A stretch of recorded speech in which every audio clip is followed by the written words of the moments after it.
नमस्कार, मैं हूं संजय शर्मा। आप देख रहे हैं 4 पीएम यूपी। आखिर अभय दुबे जी ये बात क्यों कह रहे हैं कि यूपी में सबसे ज्यादा दलितों के उत्पीड़न है? आखिर अभय दुबे जी क्यों कह रहे हैं कि यूपी की नौकरशाही बेलगाम हो गई है? जिस अफसर का जो मन आ रहा है वो भ्रष्टाचार की नई नई कहानियां बता रहा है। और आखिर अभय दुबे जी क्यों कह रहे हैं कि 2027 से पहले बहुत कुछ बदलने वाला है? बिहार से लेकर उत्तर प्रदेश और उत्तर प्रदेश से लेकर खतरनाक होते हवाई जहाजों पर अभय दुबे जी ने बहुत सटीक और सार्थक टिप्पणी करी है। चलता हूं आपको लेके सीधे अभय दुबे जी के पास। आपसे रिक्वेस्ट है चैनल को सब्सक्राइब करना और ज्वाइन करना ना भूलें। 4 पीएम यूपी एक बेहतरीन चैनल है। उत्तर प्रदेश की अंदर की सारी राजनीति की खबरें आपको मिलेंगी।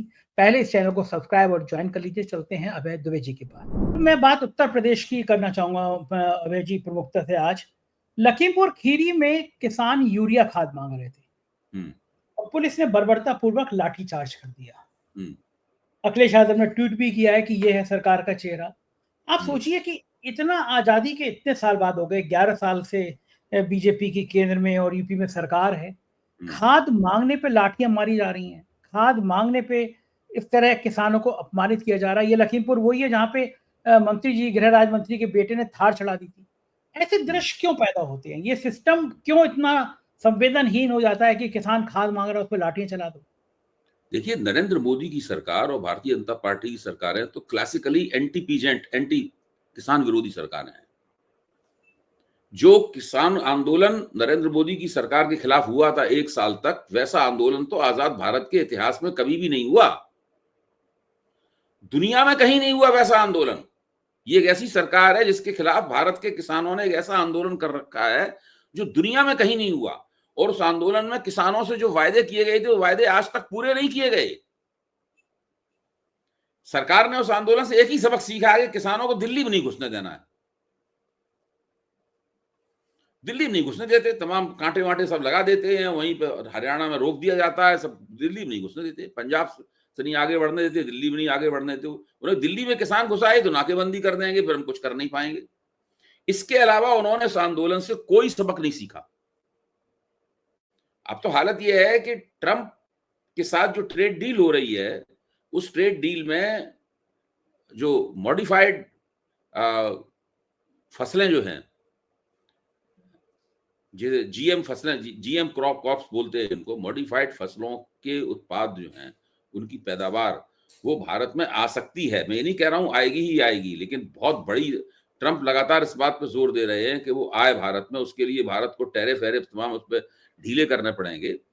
तो वो तो उसके बाद भारत के किसानों का तो पूरी तरीके से कबाड़ा हो जाएगा, खत्म हो जाएगी भारत में किसानी पूरी तरीके से। किसान खेती का एक अमेरिकीकरण कर देंगे ये लोग। तो ये सरकार तो बहुत भीषण और भयानक रूप से किसान विरोधी सरकार है। और ज्यादातर भारत के किसान जो हैं वो भारतीय जनता पार्टी के विरोध में है, नरेंद्र मोदी के विरोध में है। उन लोगों में ये लोग बहुत अलोकप्रिय हैं। इनकी अलोकप्रियता का पता तब लगेगा जब लोकसभा चुनाव नजदीक आएगा। बिल्कुल ठीक कह रहे हैं। और ये नौकरशाही का भी ये आलम है कि सांसद कैराना हसन उनको एक एडीएम मीटिंग में कह रहा है कि अब गेट आउट। यूपी के ब्यूरोक्रेट इतने बेलगाम, इतने निरंकुश कैसे हो रहे हैं? कारण क्या, आपको क्या लगता उत्तर प्रदेश की पूरी सरकारी ब्यूरोक्रेट चला रहे हैं। भाई, उत्तर प्रदेश में एक आश्चर्यजनक किस्म का व्यक्ति मुख्यमंत्री है। उसके बारे में खुद भारतीय जनता पार्टी के लोगों से आप बात कीजिए, मुझसे मत बात कीजिए। आप भाजपा के जो लोग हैं आप उनसे बात कीजिए तो बताएंगे कि ये एक ऐसा मुख्यमंत्री है जो किसी भी तरह का राजनीतिक प्रबंधन करने की कला में उसमें कोई दिलचस्पी नहीं है। न वो अपने लिए कोई राजनीतिक प्रबंधन करता है। पूरी की पूरी सरकार ब्यूरोक्रेट्स के ऊपर छोड़ रखी है। ब्यूरोक्रेट जो मन में आए कर रहे हैं। मोदी योगी जी को कुछ नहीं करना, उन्हें ठाकुरवाद चलाना है और ब्यूरोक्रेट्स के ऊपर सरकार छोड़ देना है और मुसलमानों के खिलाफ नफरती भाषण देना है। 3 काम केवल वो करते हैं बस। इन्हीं 3 कामों के दम पे सारा काम चल रहा है पूरा का पूरा। है? तो ये खतरनाक बात नहीं है? मतलब 2027 में चुनाव है, 2027 के चुनाव से पहले अगर ये सब चीजें हो रही हैं तो ये तो खतरनाक बात है। कहीं ना कहीं नुकसान हो जाएगा। अब भाई क्या करेंगे ये देखिए, वहां से रणनीति बनेगी। मैं अभी से बता दे रहा हूं आपको, वहां दिल्ली में बैठ के एक रणनीति बनेगी। उस रणनीति में ये फैसला किया जाएगा, 95% 95% मेरी बात सही निकलेगी। मैं आपको बता रहा हूँ उस रणनीति में फैसला किया जाएगा कि अगर अखिलेश यादव की सरकार आ गई तो मुसलमानों और यादवों की सरकार बन जाएगी, तो मुसलमान और यादव सबके ऊपर जुल्म सितम करेंगे, अत्याचार करेंगे। इसलिए मुसलमानों और यादवों की सरकार न बन पाए, इसलिए सब लोग मुसलमानों और यादवों के खिलाफ एकजुट हो जाएं। ये पूरी रणनीति बनेगी, इसी आधार पर उत्तर प्रदेश का चुनाव लड़ा जाएगा। अब जाटवों का ना पहले पहले पहले जाटव भी जोड़ दिए जाते थे इसके साथ में। अब चूंकि मायावती को नरम कर लिया गया है, मायावती एक तरह से अब उनके प्रतिद्वंदी नहीं रह गई हैं, उन्होंने अपने आप को उस स्थिति में ला दिया है जिससे वो किसी की प्रतिद्वंदी नहीं रह गई हैं। अब तो हर 20-25 दिन बाद उन्हें याद आता है अरे हमारा बयान बहुत दिन से नहीं आया, तो एक बयान लिखा जाता कागज के ऊपर, फिर वो उस बयान को आगे पढ़ती हैं। बस इसके अलावा उनकी पार्टी का कोई काम नहीं रह गया है, ना उन्हें कोई गोलबंदी में दिलचस्पी है, कुछ नहीं करती हैं। यानी जो यादवों जो जाटव नेतृत्व था दलितों में, दलितों की सबसे बड़ा समुदाय, बड़ा ही राजनीतिकृत समुदाय है, अम्बेडकरवादी राजनीति से प्रभावित रहा है, वो उस समुदाय को भाजपा सरकार ने प्रबंधित कर लिया है, मैनेज कर लिया है, ऐसा भाजपा वालों का मानना है। तो अब उनके निशाने पर रह गई है, पहले रहती थी 3 जात यानी यादव, जाटव और मुसलमान, अब रह गई है 2 जात, यादव और मुसलमान। यादव और मुसलमान, इनके खिलाफ पूरा का पूरा नारा दिया जाएगा जमीन के नीचे है, और उस नारे के आधार पर पूरी गोलबंदी होगी। आप देख लेना, ऐसा ही हो, ऐसे ही लड़ा जाएगा चुनाव अगला जी 100%। अभी जी एक मेरे मित्र हैं, उन्होंने मुझे बताया, बड़ी मेरे लिए शॉकिंग खबर थी, कल हम लोगों ने 4 PM पे छापी भी, कि सिंगापुर से इंडिगो की फ्लाइट उड़ी, 15-20 मिनट बाद अनाउंस हुआ कि इमरजेंसी लैंडिंग करनी है, तब तक जहाज में जलने की बहुत तेज स्मेल आने लगी। सब यात्री चीख पुकार मच गई, वहां पे क्या होने वाला है, क्या होने वाला है। इमरजेंसी ये कहा गया अपने सिर के नीचे हाथ कर लीजिए, बैठ जाइए कि इधर टकराएं, जो पोजीशन होती है। लैंडिंग हुई और बहुत तेज जलने की महक आ रही थी गाड़ी में, जहाज में। उतारा गया, तब तक उतारते उतारते जब लैंड हो गई तो लोगों ने एक्स पे और फेसबुक पे लिखा, बिठा दिया गया, सबके मोबाइल चेक किए गए कि पहले इसको डिलीट करिए आप, जो आपने लिखा है, वरना तब हम आपको अगले प्लेन से भेजेंगे।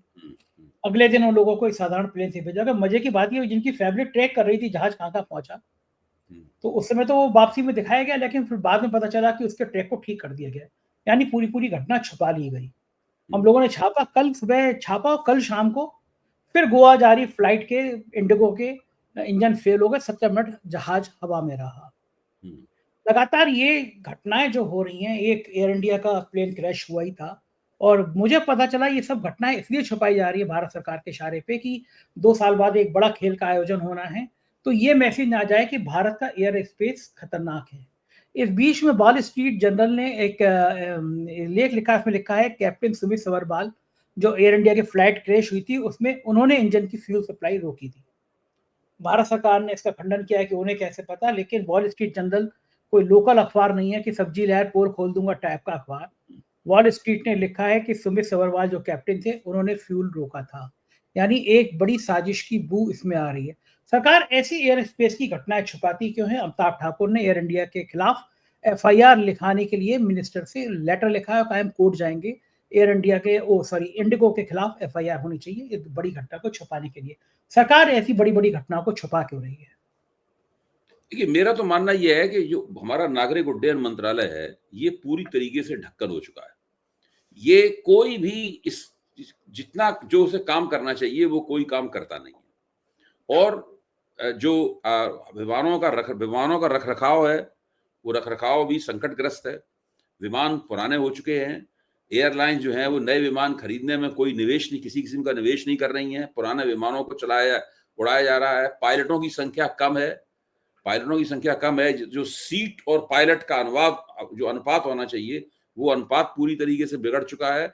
तो हम लोगों का नागरिक उड्डयन का पूरा सेक्टर जो है वो बहुत जबरदस्त संकट का सामना कर रहा है।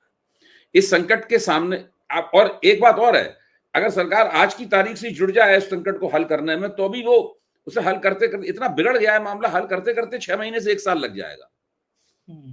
ये कोई ऐसा मसला भी नहीं है कि सरकार आज सोचे और 15 मिनट के अंदर समस्या हल हो जाए, ऐसी बात भी नहीं है, क्योंकि ये तो धीरे धीरे करके आपको अपनी स्थिति सुधारनी पड़ती है, तब कहीं जाके आप उस मुकाम पे पहुंचते हैं जब आप कह सकें कि भाई हमारी स्थिति अब बहुत अच्छी है। लगातार इंप्रूवमेंट, लगातार सुधार करने की प्रक्रिया करनी पड़ती है, नए पायलटों की भर्ती करनी पड़ती है, आपको विमान नए बदलने पड़ते हैं, पुराने विमानों का बेहतर रखरखाव करना पड़ता है और बहुत बुरी हालत है इनकी। नागरिक उड्डयन और मैं तो कहता हूँ फौजी उड्डयन जो है, उसकी भी हालत बहुत खराब है। जो जो फौज के पास, जो वायुसेना के पास विमान है, वहां भी हालात बहुत खराब है। वायुसेना प्रमुख तो खुद भी कह चुके हैं। तो उड्डयन का पूरा मामला भारत में बहुत संकटग्रस्त है और ये इसके इल्जाम से बच नहीं सकते। ये कितना भी उसका प्रबंधन करें, कितनी भी तिकड़म करके खबरों को छुपा लें, ये चीजें छुप नहीं सकती, ये चीजें निकल के बाहर आएंगी। अभी एक बहुत बड़ी दुर्घटना हुई है, अभी एक फौजी विमान की दुर्घटना भी हो चुकी है, लेकिन अगर ऐसी मैं नहीं चाहता ऐसा कुछ हो, अगर ऐसी कोई एक बड़ी दुर्घटना और हो गई तो इनके पास क्या बचेगा बचाने के लिए? कुछ भी नहीं बचेगा। कुछ नहीं, बिल्कुल सही बात है, कुछ नहीं बचेगा। एक आखिरी सवाल, हरियाणा में एक दलित युवक गणेश वाल्मीकि की हत्या हुई। राहुल गांधी ने ट्वीट किया है कि 9 दिन हो गए, पुलिस पे आरोप है कि उसने हत्या की, दलित है, इसकी कोई सुनवाई नहीं हो रही। मनुवादी ताकतें हैं जो दलित युवक की सुनवाई नहीं होने दे रही। पूरे देश से इस तरह दलितों के उत्पीड़न की खबरें सामने आ रही हैं। राहुल गांधी के ट्वीट के बाद थोड़ा हड़कंप तो मचा है। जाहिर है राहुल गांधी का ट्वीट आएगा तो सब साबित करने में लग जाएंगे कि ये गलत है, ये गलत है, गलत है। लेकिन दलितों पे इस तरह जो अत्याचार बढ़ रहे हैं वो कितना खतरनाक है। संजय जी, मैं उत्तर प्रदेश में बैठा हुआ हूँ, गाजियाबाद में।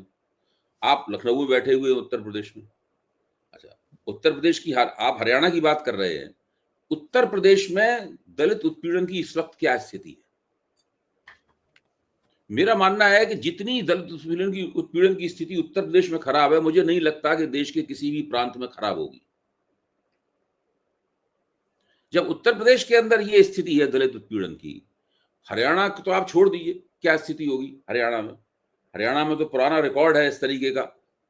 उत्तर प्रदेश में, जहां पर अंबेडकरवादी आंदोलन इतना मजबूत है, जहां पर एक दलित नेता बाकायदा अपने दम पर पूर्ण बहुमत प्राप्त कर चुका है 2012 में, तो अब आप इसको